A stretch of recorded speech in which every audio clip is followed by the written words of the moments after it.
as we Ito yung boses ng BBM serve noong the public, April 9, continue 2025 to last find year. ways Pakinggan ninyo. to keep that peace, to make that peace more permanent, to maintain that peace so that our people live a good and profitable and productive, constructive life.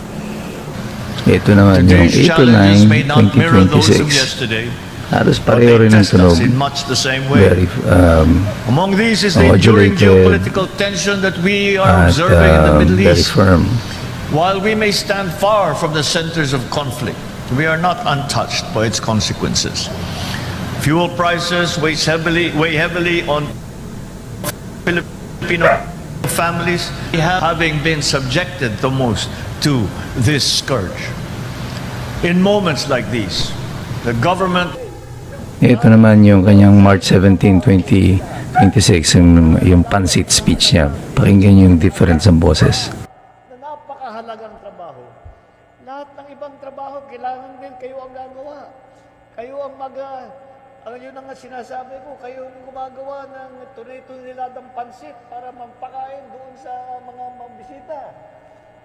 Kayo yung mga nasusugatan na, yung mga daliri sa kakatamtaks doon sa mga... Ito yung magkahiwalay ng picture niya. Noong April 9, 2026, March 17, 2026. March 17 yung nasa inyong kaliwa, April 9 yung nasa kanan. Dito sa dalawang picture na to, ito yung tenga niya. Doon sa April 9, makikita nyo, ito yung kanyang kanang tenga. April 9 yung nasa kaliwa, March 17, 2026, itong nasa kanan. Kaya close up nung this is March 17, 2026. Makikita nyo yung upper portion ng kanyang tenga. Malalim yung groove. Parang may number reversed na 3 ang pagkakaso ng wangis. Pero dito sa April 9, 2026 na picture niya, kita nyo mas makinis yung upper portion ng kanyang tenga.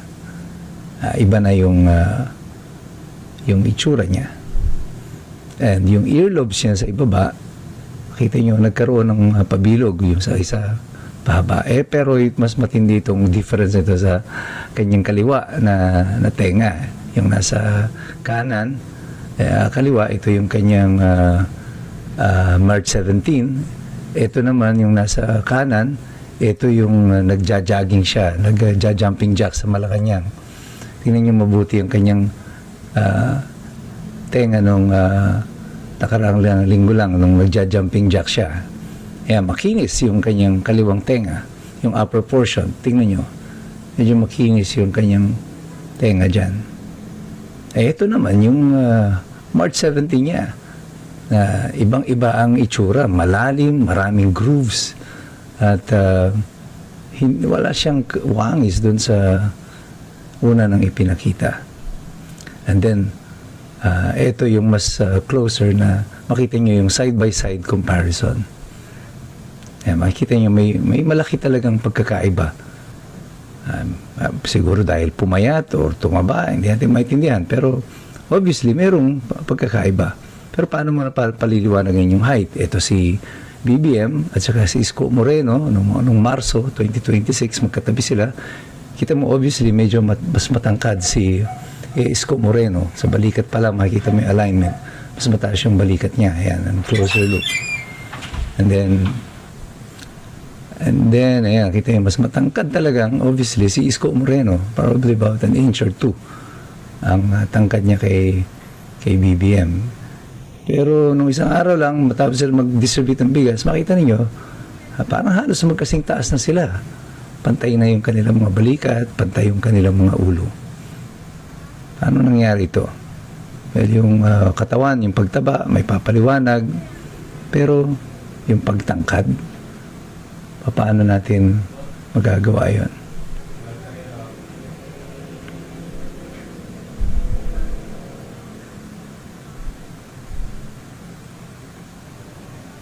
And then another picture, yan, makita nyo, side by side silang dalawa ni BBM. Di ba?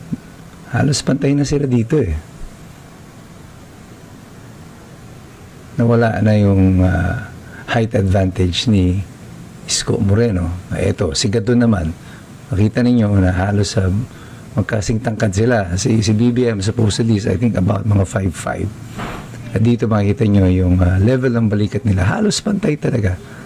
Mataas lang ng konti. Siguro si Marcos dahil nakatingala siya. Pero dito sa April 9, 2026, makikita nyo, meron ng height disparity. Nakatingala na sa kanya si Gadon.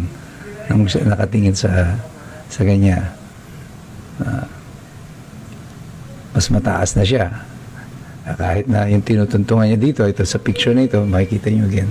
Mas mataas yung tinutuntungan ni Gadon dyan, pero mas mataas pa rin si BBM sa kanya. Yung balikat nila hindi na pantay. Obviously, mas mataas ang balikat ni Bongbong Marcos dito. At yung postura, paano natin papaliwanag yung postura? Ito yung postura niya ng 2022. Mapansin nyo na, obviously, parang yukos siya, no? Wala pa siyang sakit niyan, supposedly. Pero yung posture niya ay eto, ganyan. Medyo maigsi yung braso niya at yan ang postura niya, ano? Medyo, alam mo, medyo yukos ang tawag, ano? Baluktot yung kanyang yung katawan. As early as 2022, inauguration niya ito. Ito yung nagtatatalon siya, nagja-jumping jack sa Malacanang. Kita mo, iba na rin yung kanyang postura dito. Unat na unat yung kanyang katawan. Mas obvious yan nung napansin natin nung siya ay naglalakad na. Wala na yung pagkayukos, diretsong-diretso ang kanyang lakad, at masigla yung kanyang stride. Hindi na yung kagaya nung dati na halos hilahod yung kanyang paa. At iyan nga, ako din mismo, nung una ko nadinig si BBM, o nakita siya nung April 9, yun din ang aking tanong, sino to? Who are we watching? Bakit magdududa ang mga Pilipino? Well, it's because kadalasan nga at these things have happened in the past. Actually, sa panahon nga ni Joe Biden, marami na rin mga conspiracy theories na yan na lumalabas na the person appearing to the public ay hindi na yung totoong Joe Biden. That he has been dead for a while. And ganun din sa panahon ng Ferdinand Marcos Sr., noong pa man, nababalita na yan na mayroong body double. And for security reasons, ang mga presidente sa buong mundo, if there is someone na kamukha nila, usually yan, either it is done with prosthetics, or di kaya prosthetic surgery, o di kaya ay yung mga uso na ngayon kasi yung mga latex na mask, or meron mga kamag-anak na kahawig mo, most likely. And meron nga isang pelikula, you can watch it, hanapin nyo ito, si Kevin Kline yung Dave, search it in YouTube, doon makikita nyo na siya ay ginamit na body double of a dying president. So, yung mga tao ngayon, masusi tayo kasi the technology that is available to us is already there. Pero fact of the matter is, we cannot establish it as a fact at this time kasi wala naman tayong physical access to the president. But it is important to raise this question right now, considering na parang halos imposible yata na yung taong parang hina-hina couple of months ago and then 22 days later, biglang ang sigla-sigla na, tumatakbo, nagpo-push up, nagja-jumping jacks, nagbubuhat ng bigas. What's going on? Something doesn't add up and something doesn't seem to be right. And the Filipino people, well, we deserve to know. Kailangan nating malaman ang katotohanan nito. And we will dig deeper into the bottom of this hanggang makakuha natin ang katotohanan. Sapagkat mahirap po talaga ang mga tao na makialam kung tayo ay walang alam. So God bless you, God bless us all. Mabuhay ang Republika ng Pilipinas.